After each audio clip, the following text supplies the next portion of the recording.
The concept of counting attackers and defenders is important in every move in chess. You always want to make sure your pieces are well defended. Now keep in mind, because of the way the chessboard is set up from the start, there are two particularly weak squares, the f2 and f7 pawns. Take a moment to look at why that might be. If you notice that it's because the only defenders are the kings, you're right.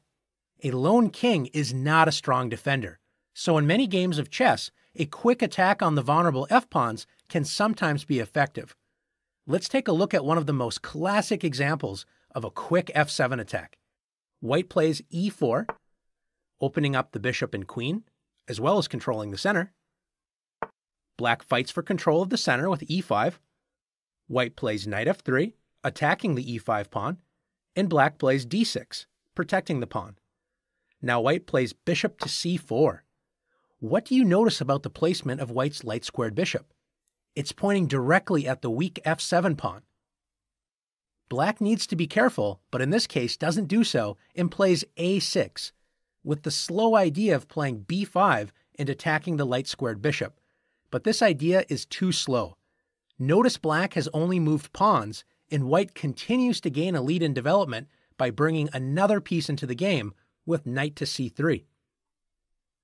Black realizes the a6 plan was too slow and decides to change plans by playing bishop to g4, pinning the white knight to the queen. Now, is this an absolute pin or a relative pin?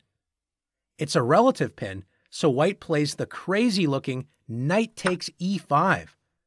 Black cannot believe such great luck and immediately captures white's queen.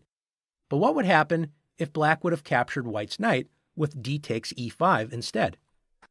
In this case, white would capture the bishop on g4 and gain an extra pawn from the captures. Let's go back to the position where black captures white's queen. What do you notice about white's pieces and how they relate to the f7 square? White has two attackers on f7, the knight and the bishop, and black's only defender is the lone king. So white plays bishop takes f7, check. Black's king cannot capture the bishop because it's protected by the knight. Also notice the powerful knight on e5 protects d7, so that means the king can only move to e7. After king e7, white has a forced checkmate. Can you find the winning move? It's knight d5, checkmate.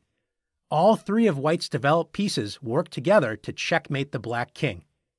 Now let's see if you can find the best attacking moves against the f2 and f7 squares.